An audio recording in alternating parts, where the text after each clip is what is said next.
अस्सलाम वालेकुम फ्रेंड्स, मैं हूं आपका होस्ट AK और आप देख रहे हैं पुरानी कहानियां। मेरा नाम नसरीन है और मैं मुल्तान से मुल्हिका एक गांव में रिहाइश पजीर हूं। मेरे वालिद साहब का शुमार गांव के बड़े जिम्मेदारों में होता था। मेरे वालिद साहब के हिस्से में एक मुरब्बा जमीन आई थी, लिहाजा मेरे वालिद साहब और उनके 3 भाई और भी थे। जब मैंने होश संभाला तो मुझे गांव के एक प्राइमरी स्कूल में दाखिल कराया गया और कुरान पाक पढ़ाने के लिए इमाम मस्जिद के पास भी भेजा गया। मैं अपने बहन भाइयों में सबसे बड़ी हूँ। मेरे बाद मेरे 2 भाई खलील और शकील हैं। मैं बड़ी होने के नाते वालदैन की लाडली थी। बचपन से ही मैंने जिस चीज की ख्वाहिश की, मेरे वालदैन ने उसे फौरन ही पूरा किया। मैंने गांव के एक प्राइमरी स्कूल से 5वीं का इम्तिहान पास किया और अपने कुरान पाक की तालीम भी मुकम्मल कर ली। अब जबकि हमारे गांव में सिर्फ प्राइमरी स्कूल था, तो मेरे वालिद साहब की यह ख्वाहिश थी कि मैं आला तालीम हासिल करूं। लिहाजा उन्होंने मुझे करीबी गांव में एक मिडिल स्कूल में दाखिल करा दिया। मैं भी गांव की दूसरी लड़कियों की तरह अब उसी स्कूल जाने लगी थी। मेरे साथ जाने वाली लड़कियों में से 1-2 लड़कियों से मेरी दोस्ती हो गई, जो कि दरअसल गरीब थी। मुझे गरीब लड़कियों से दोस्ती करना अच्छा लगता था, क्योंकि गरीबों में खलूस और मोहब्बत ज्यादा होती है और उनमें कभी गरूर भी नहीं होता। इनमें एक नाजी भी थी, जो कि बचपन से ही मेरी सहेली थी। हम दोनों ने इकट्ठे ही तालीम हासिल की, मगर न जाने क्यों मिडिल स्कूल पहुंचते ही उसके घर वालों ने उसकी ये तालीम भी खत्म करा दी। खैर, उनकी मर्जी के सामने हम क्या कर सकते थे। मैंने मिडिल का इम्तिहान जल्द ही पास कर लिया और अब एक हाई स्कूल में पढ़ने लगी थी। जब मैं थोड़ी बड़ी हुई तो मेरे जिस्म में मुख्तलिफ किस्म की तब्दीलियां होने लगी और मैं आहिस्ता आहिस्ता जवान होने लगी। मेरी दोस्तें मुझे अक्सर छेड़ा करती कि तुम बहुत ही हसीन हो, कोई खुशकिस्मत ही होगा जिससे तुम्हारी शादी होगी, लेकिन मुझे उनकी बातें अजीब लगा करती थी। खैर, वक्त गुजरता गया और मैं आहिस्ता आहिस्ता बड़ी होती गई। हमारे घर में एक काम वाली मासी भी आया करती थी, जिसका एक बेटा राशिद भी अक्सर अपनी माँ के साथ हमारे घर आया करता था। वो मासी तो हमारे घर का काम करती, लेकिन राशिद अक्सर हमारे घर के सौदे ले आया करता। क्योंकि मुझे शुरू से ही गरीब लोगों से लगाव था, मैं अक्सर अम्मी से कहा करती, अम्मी, मासी तो हमारे घर काम करती ही है, तो फिर आप राशिद को सौदे लेने के लिए क्यों भेजती हैं?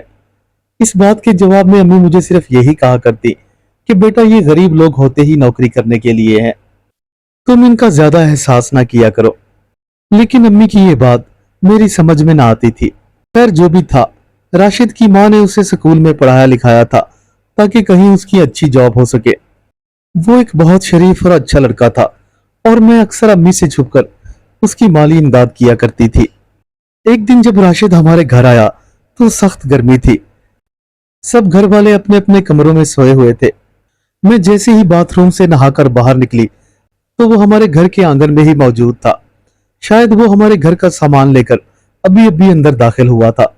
उसने मुझे वो सामान पकड़ाया जो वो मार्केट से लेकर आया था। सामान देते हुए उसने एक लिपटा हुआ कागज भी मेरे हाथ में थमा दिया। मैं खुद हैरान थी कि ये क्या है। जब वो ये देकर चला गया तो मैं हैरत से उस कागज को खोलकर देखने लगी। उस कागज पर जो अल्फाज कुंदा थे वो मैं आपको पढ़कर सुनाई देती हूँ। मोहतरमा नसरीन साहिबा, आप बहुत खूबसूरत हैं और मुझे बहुत अच्छी लगती हैं। मैं दिन रात आपके ख्यालों में खोया रहता हूँ और आपसे बेइंतहा प्यार करने लगा हूँ। मेरी ख्वाहिश है कि मैं आपसे शादी करूं। अपना ख्याल रखना। वस्सलाम, राशिद। हमारे घर का नौकर और उसकी ये हिम्मत। राशिद का लिखा हुआ खत पढ़कर मेरे तन बदन में जैसे आग लग गई थी। उस गरीब कमीने की इतनी जुर्रत कि अपने मालकों की बेटी से इश्क लड़ा रहा है। खैर, मैंने ये बात घर में किसी को ना बताई, क्योंकि मुझे यकीन था कि अगर ये बात घर में बता दूंगी तो मेरे घर वाले राशिद को कत्ल कर देंगे, क्योंकि अमीरों के लिए गरीब को कत्ल कराना कोई मुश्किल काम नहीं होता। बस मैं इस बात को देखते हुए चुप हो गई, लेकिन मेरी इस चुप से राशिद की हिम्मत बढ़ती गई। एक रोज उसने मौका पाकर दोबारा से एक खत मुझे थमाने की कोशिश की, लेकिन मैं तो जैसे पहले से ही भरी हुई थी। मैंने उसको खूब सुनाए, कमीने इंसान, तुझे शर्म नहीं आती? तू किसी घटिया माँ का बेटा है जो अपने मालकों की लड़की पर डोरे डालने की कोशिश कर रहा है। खैर, जो भी बकवास मेरे मुंह में आई मैं बोलती रही और राशिद चुप किए सुनता रहा। इस वाक़े के बाद राशिद हमारे घर बहुत ही कम आने लगा था और अगर कभी भूले भटके से वो आ भी जाता तो मेरी तरफ तवज्जो ना देता था। मुझे राशिद से शदीद नफरत हो गई थी और मैं उसे देखना भी पसंद ना करती थी। खैर अगले साल मैंने मैट्रिक का इम्तहान 90% नंबरों के साथ पास कर लिया। मेरे वालिद साहब की ये ख्वाहिश थी कि मैं मेडिकल की तालीम हासिल करूं, जबकि अम्मी चाहती थी कि मैं अब अपना तालीमी सिलसिला खत्म कर दूं, क्योंकि आखिरकार लड़कियों को इतनी तालीम की क्या जरूरत। वैसे भी उन्होंने मेरे हाथ पीले करने थे, लेकिन मेरे अब्बा ना माने। उन्होंने मेरा दाखिला एक अच्छे से कॉलेज में करा दिया। यहाँ पर एफएससी कर लेने के बाद आखिरकार मैं रावलपिंडी मेडिकल कॉलेज में एंट्री टेस्ट की तैयारी करने लगी। लेकिन यहाँ मेरी कोई भी दोस्त ना थी, शहर का माहौल था, लिहाजा मुझे यहाँ एडजस्ट करने में थोड़ी बहुत मुश्किलात का सामना करना पड़ा। फिर यूं हुआ कि कुछ रोज बाद मेरी सहरिश से मुलाकात हुई, जो कि इस्लामाबाद में रहती थी। रफ्ता रफ्ता सहरिश से मेरी दोस्ती गहरी होती गई, तो मैं अब कॉलेज की बजाय एक हॉस्टल में रहने लगी। वहां पर लिबास मुख्तलिफ था। सहरिश अक्सर मेरे सादा लिबास का मजाक उड़ाया करती कि मैं ये किस तरह के लिबास पहनती हूँ, ये गांव नहीं शहर है। एक रोज तो सहरिश ने हद कर दी। खैर उसकी बातों से तंग आकर मैंने भी जीन्स और शर्ट पहनना शुरू कर दी, फिटिंग वाले नित नए डिजाइन। मैंने भी ये महसूस किया था कि गांव की जिंदगी काफी सादा और दकियानूसी है। असल जिंदगी तो शहर की है, क्योंकि मुझे भी अब शहर की हवा लग चुकी थी। सहरिश आए रोज मुझे अपने साथ घूमने के लिए बाहर मुख्तलिफ रेस्टोरेंट्स में ले जाया करती थी और हम लोग अनवाओ अक़साम के खाने खाते और पार्कों में भी घूमा करते थे। 6 माह बाद जब मैं अपने घर वापस आई तो इस गांव में मेरा दिल न लगता था, क्योंकि मैं शहरी माहौल की आदी हो चुकी थी। खैर वक्त गुजरता गया और एक दिन सहरिश ने मुझे दावत दी कि संडे वाले दिन उसकी दोस्त की शादी है, उसमें हम दोनों जाएंगे। मैंने शादी पर जाने के लिए पैंट शर्ट का इंतखाब किया।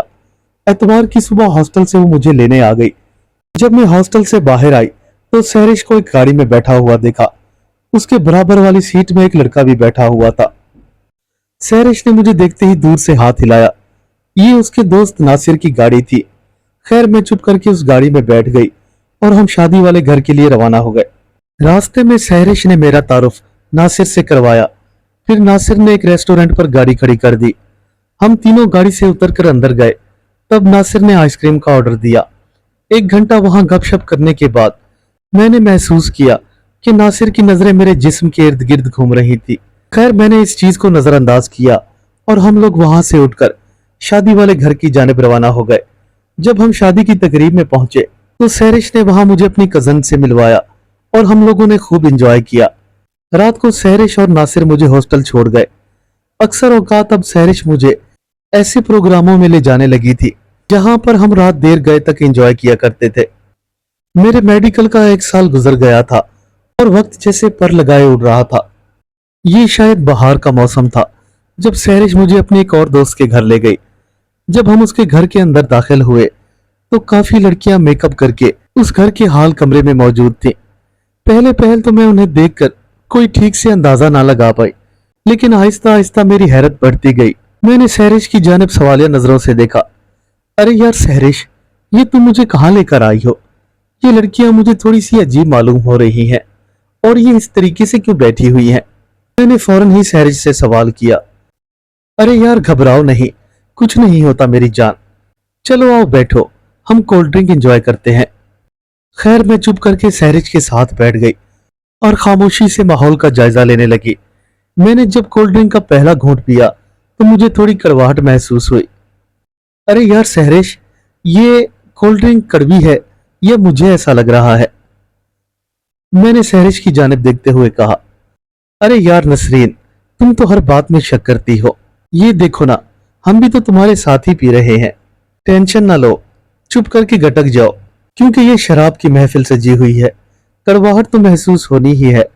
उसने अपने पास ही बैठी हुई लड़की की जानिब देखते हुए एक जोरदार कहका लगाया और मैं हैरानी से उसकी जानिब देखने लगी। खैर वो शराब पीकर मुझ पर एक अजीब सी मस्ती छाने लगी। उस रोज नासिर भी हमारे साथ मौजूद था। वो अपनी जगह से उठा और मेरे साथ आकर बैठ गया। अब आहिस्ता आहिस्ता मुझ पर मदहोशी छाने लगी थी और मेरी आंखें बंद होने लगी थी। जब सुबह मेरी आंख खुली तो मुझे ये पता चला कि मेरी इज्जत लुट चुकी है। मैं बहुत रोई कि ये मेरे साथ आखिर क्या हो गया है। लेकिन भला अब क्या हो सकता था? जो होना था हो गया। मैं भी अब सहरिश की तरह इस रंगीन माहौल की आदी हो चुकी थी। सहरिश का बाप एक बूढ़ा आदमी था। उसने अपनी बेटी सहरिश के साथ मिलकर एक कोठी किराए पर ली हुई थी, जहां पर सहरिश नई नई लड़कियों से दोस्ती करके उन्हें घेर कर अपनी कोठी पर ले आती थी। तभी मुझे पता चला कि सहरिश लड़कियों के साथ दोस्ती क्यों करती है। उस कोठी पर अयाश मर्दों के लिए नई नई लड़कियां फराहम की जाया करती और उनसे एक भारी रकम बटोरी जाती थी। खैर, मेरे मेडिकल का दूसरा साल भी खत्म हो गया।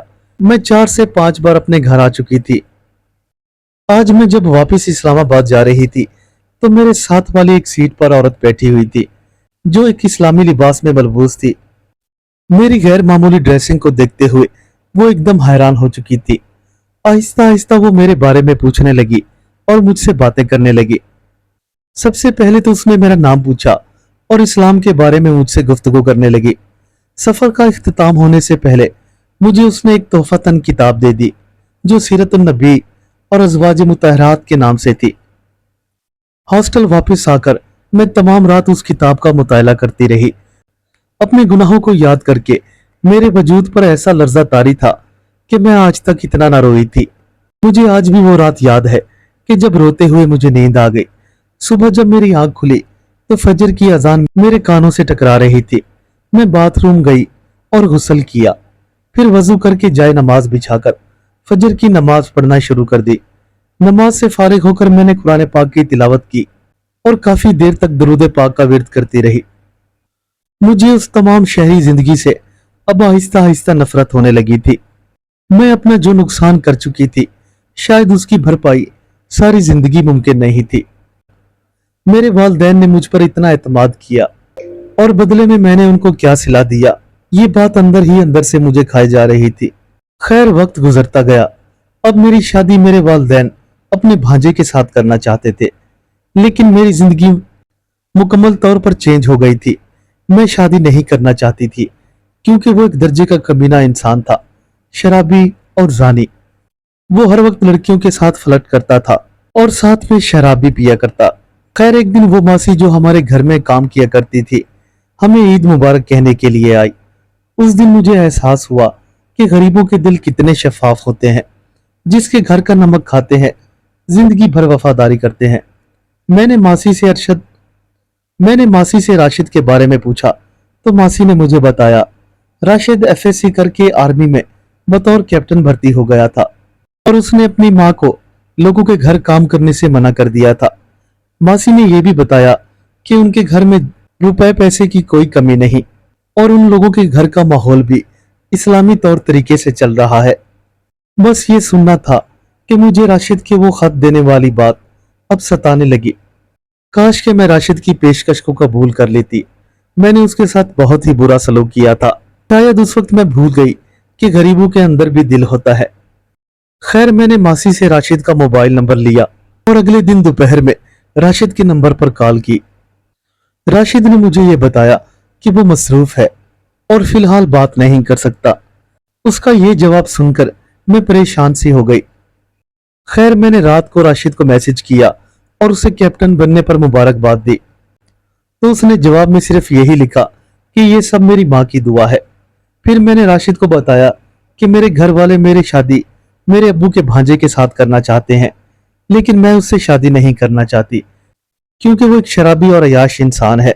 अगर तुम मुझसे मोहब्बत करते हो तो मैं तुमसे शादी करने के लिए तैयार हूँ। मेरी ये बात सुनकर कुछ देर तक तो उसका मैसेज ना आया, लेकिन थोड़ी ही देर बाद मेरे मोबाइल की स्क्रीन पर एक मैसेज रिसीव हुआ। नसरीन साहिबा, मैं एक गरीब आदमी हूँ, भला मेरा और आपका स्टेटस कहाँ मिलता है? जब इस बात का आपके घर वालों को पता चलेगा तो वो हरगिज बर्दाश्त नहीं करेंगे। इतना कहकर राशिद ने आगे अल्लाह हाफिज लिख दिया था। मैंने एक ठंडी आह भरी और उसके मैसेज को दोबारा से पढ़ने लगी।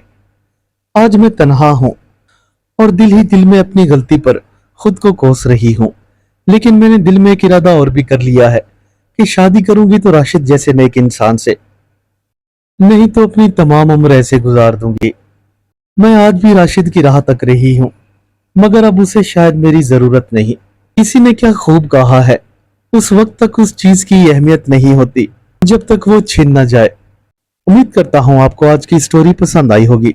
मिलते हैं कल एक नई कहानी के साथ। तब तक के लिए अल्लाह हाफिज।